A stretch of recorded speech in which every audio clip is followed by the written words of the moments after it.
Hi, this is RN Bhaskar from Bhaskar Ki Business Baatein.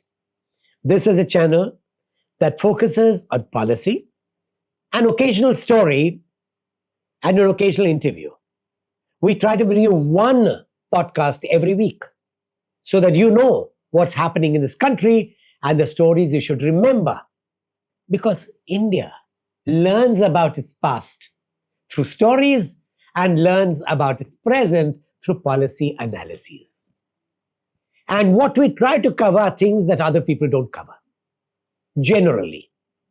And that is why please subscribe to our channel so that you are kept informed about all the things that we do. And it's good to have you with us. Today, we are going to talk about a very unusual subject. And the subject is why India should be worried about Africa. Why Africa? It's a back and beyond. Why should India be worried?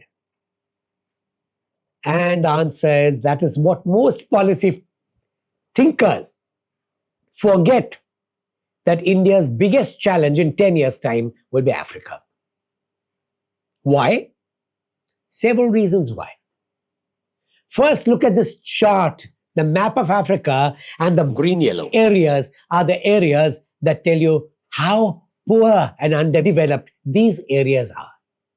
Africa has 56 countries. It's not just one country. But the beauty about these 56 countries is that there's one player in the world which is trying to change Africa and make it more prosperous and economically much stronger. And this country is China. China has been pouring money after money into Africa, into almost every country. And this chart will tell you why China is to be looked at very closely. Just look at this chart. This is money the Western countries with all their wealth should have invested in Africa. But Western countries thought they should keep the money with themselves and forgot about Africa. And China came along and said, no, this is a poor country, this is a poor area. I must invest here so that this area can become prosperous. Why is it important to invest in the country, in that area? Well, one possibility is that you should listen to Kishore Mehbubani. Listen to the short video clip. 1950, Europe's population was twice that of Africa's. Today, Africa's population is twice that of Europe, more than twice. By 2100, it will be 10 times the size of Europe. It's the migrant boats that are coming that's going to distort the European political processes and all that. What Kishore Mehbubani says is that today, because of wars that America and Europe have waged on the African continent, whether it's Iraq, or it's Sudan, or it's Syria, or it's Libya, or it's at present in Gaza, because America and Europe have supported Israel. Because of these wars, many countries have been devastated. At that time, there are refugees which try to run away from these countries. And Europe is worried about refugees.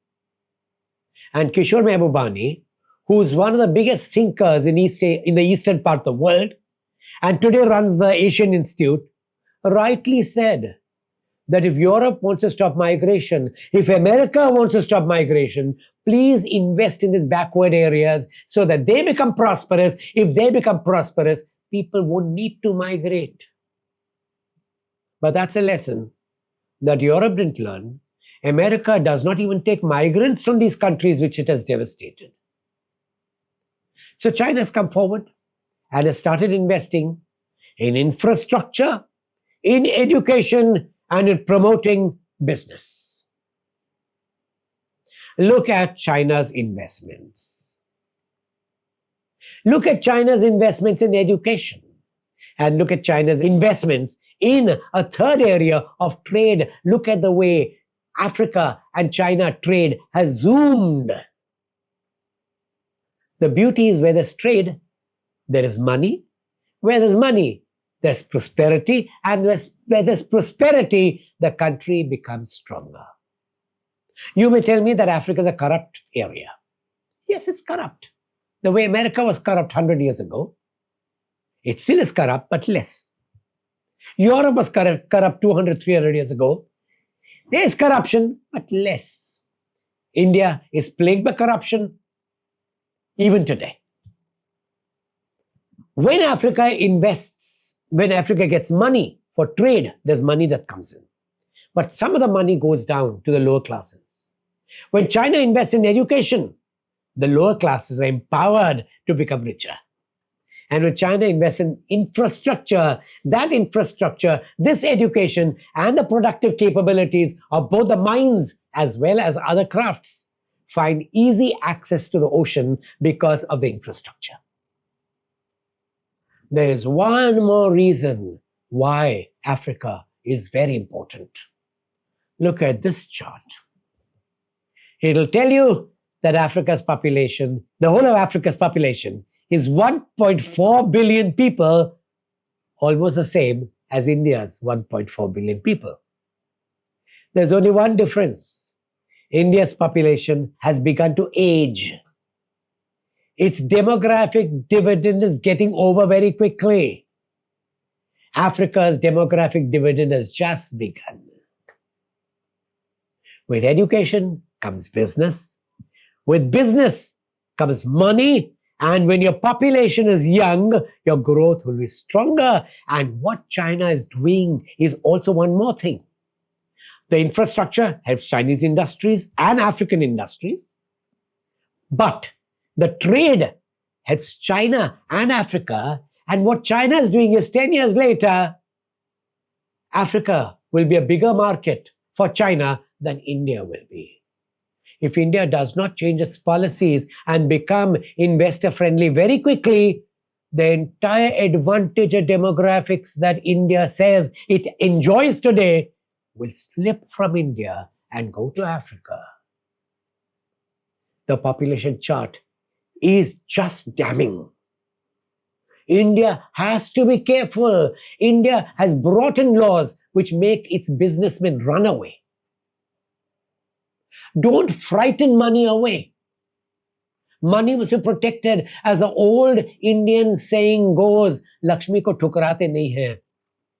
You don't throw Lakshmi, the goddess of wealth, away. In India, you know that Lakshmi, the goddess of wealth, is very skittish. The slightest sign of trouble, it'll run away. And we've had trouble after trouble after trouble. You trouble the businessmen through your enforcement directorate, through your income tax, through whatever you have. And your taxation rates are coming to a point where they're killing. You have the GST and you have the income tax. Together, they're a whopping sum that Indians have to pay. As a result, the young population, the investment in education, the investment in infrastructure, and the growth in trade suggest that 10 years later, the territory that will be more powerful than the Indian territory will be Africa. Remember, Africa has 30 times more land than India has.